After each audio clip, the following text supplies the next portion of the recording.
Ladies and gentlemen, the very word secrecy is repugnant in a free and open society, and we are, as a people, inherently and historically opposed to secret societies, to secret oaths, and to secret proceedings.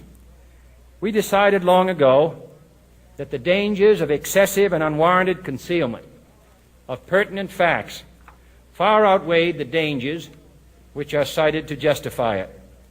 Even today, there is little value in opposing the threat of a closed society by imitating its arbitrary restrictions.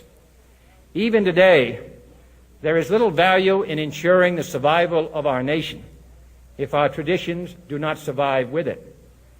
And there is very grave danger that an announced need for increased security will be seized upon by those anxious to expand its meaning to the very limits of official censorship and concealment. That I do not intend to permit to the extent that it's in my control. And no official of my administration, whether his rank is high or low, civilian or military, should interpret my words here tonight as an excuse to censor the news, to stifle dissent, to cover up our mistakes, or to withhold from the press and the public the facts they deserve to know. For we are opposed around the world by a monolithic and ruthless conspiracy that relies primarily on covert means for expanding its sphere of influence, on infiltration instead of invasion, on subversion instead of elections, on intimidation instead of free choice, on guerrillas by night instead of armies by day.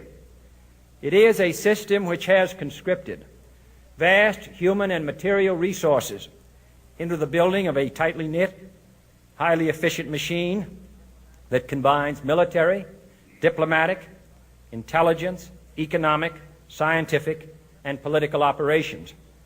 Its preparations are concealed, not published. Its mistakes are buried, not headlined.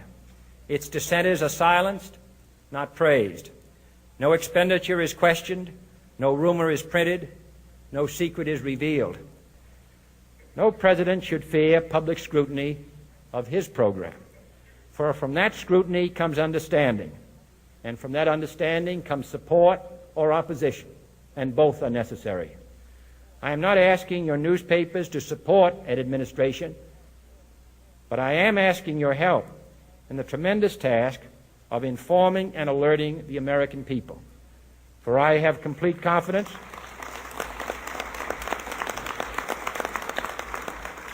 in the response and dedication of our citizens whenever they are fully informed. I not only could not stifle controversy among your readers, I welcome it. This administration intends to be candid about its errors. For as a wise man once said, an error doesn't become a mistake until you refuse to correct it. We intend to accept full responsibility for our errors, and we expect you to point them out when we miss them. Without debate, without criticism, no administration and no country can succeed, and no republic can survive. That is why the Athenian lawmaker Solon decreed it a crime for any citizen to shrink from controversy. And that is why our press was protected by the First Amendment, the only business in America specifically protected by the Constitution, not primarily to amuse and entertain, not to emphasize the trivial and the sentimental, not to simply give the public what it wants, but to inform, to arouse, to reflect, to state our dangers and our opportunities, to indicate our crises and our choices, to lead, mold, educate, and sometimes even anger public opinion. This means greater coverage and analysis of international news, for it is no longer far away and foreign, but close at hand and local. It means greater attention to improved understanding of the news, as well as improved transmission.